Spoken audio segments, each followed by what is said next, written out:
The university makes a big deal about educating the heart and the mind of the students who go here, and that was absolutely evident with all of the things that Ted went through. I don't think you get into Notre Dame unless you're good. I think Notre Dame takes great kids and makes them better.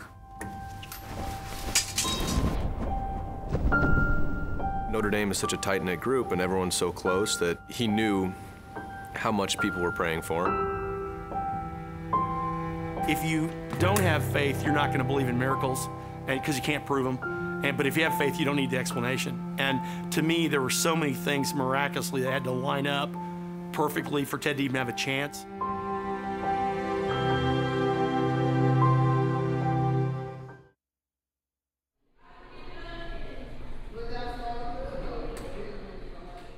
I met Teddy in 1995. He was 7 years old, and for me it's kind of a special story because Teddy was my first student.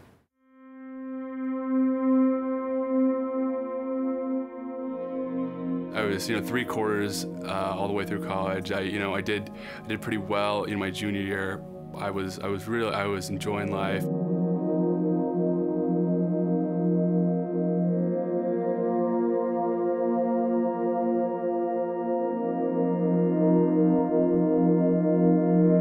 I had the opportunity to travel down to Texas to do a little hunting with a couple of friends of mine. Then directly right after that, I went home. We live in Kansas, so it was about a 12-hour drive, and he said that he was feeling really tired, which my parents and I just sort of dismissed because he was tired after a long drive. We thought initially he had H1N1. We thought he had swine flu and very sick. I mean, he was really ill.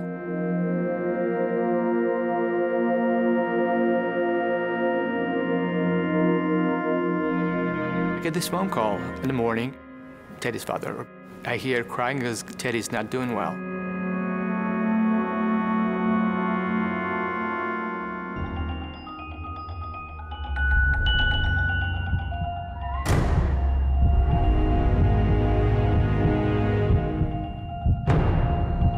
The fact that this incredibly athletic, smart, healthy guy could go from great to dead in 48 hours. I just couldn't get my mind around it. He got sick in early June, and for about the next 4 to 6 weeks, basically he was pretty much in a medically induced coma. I think 4 times in that entire time, we basically were told he would not be alive 8 hours later. And that's, I mean, anyone who has a child, what's your worst fear? We learned later he had suffered a stroke at that time, so he'd basically lost his language too. So imagine waking up in, a hospital bed and you're connected to God knows how many machines, and you can't form the questions. You can't absorb the answers.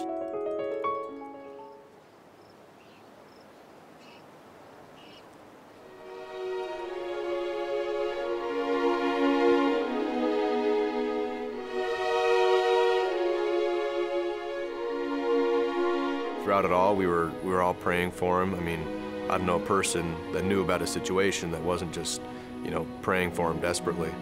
Get to the point that you the hope and only thing you have left. So what we did here, we have a banner that travels with the team.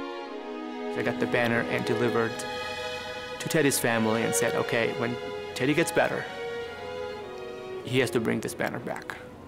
And we try to create some hope for us. From the moment that Gia hung that banner in Ted's ICU cubicle, that was the goal. That was the prize that he was keeping his eyes on.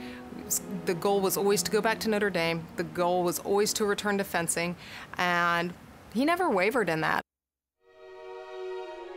Essentially, on June 5th of '09, his heart never beat again. He did not have a heart beating in his chest until the transplant of September 15th. They ran every test they could, trying to find out what it was. They did everything, and we will never know. He had more than 5 serious operations, either giving him new mechanical pumps, changing out old ones, and then ultimately the heart transplant.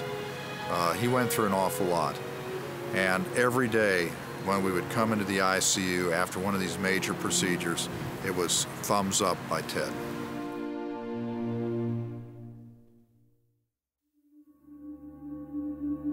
The whole ordeal, when I was in the hospital, you know, just being bedridden for almost 3 months. Really, I was just so grateful just to have survived. You know, it was a very gradual process to get healthy, you know, mentally and physically. But thankfully, there was a bunch of wonderful people that helped me. The physical therapists here were very cognizant of the fact that he was a Div 1 athlete. Their goal was to get him as strong as they could, 1, in order to survive the transplant, but 2, in order to get back to the fencing team at Notre Dame. I didn't think he'd ever fence again. I said, yeah, you know, we'll be lucky if he can go back to class. He had come back to the fencing gym and where they practice, and the kids went nuts. First he wore his Notre Dame jacket, he brought the flag back, you know, I mean, it was a big deal. One of the most triumphant moments I've seen in my life, of him going through all this adversity and still coming back and being healthy and strong within a few months after receiving a heart transplant, was just amazing.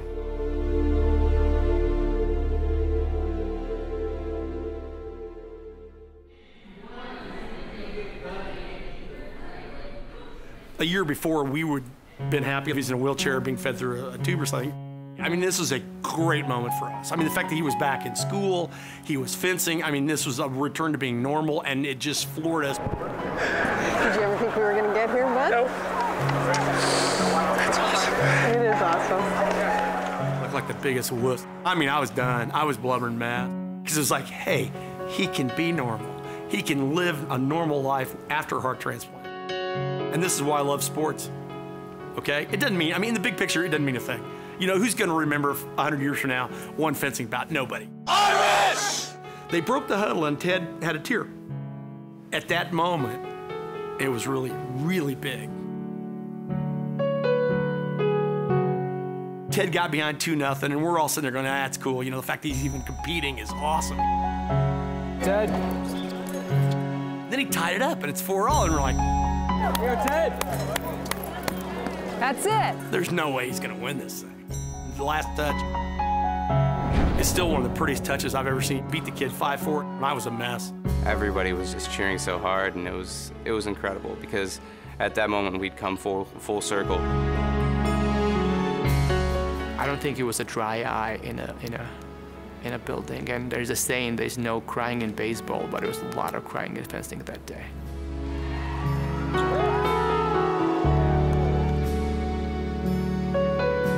I'm just very happy to be back, you know, as a student and a fencer. The fact that I've survived that it truly is a gift.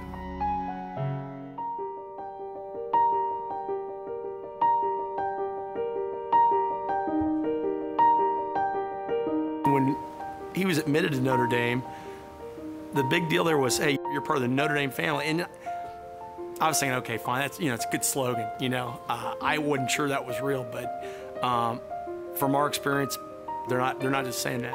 I mean, he's part of their family, and we get treated like family.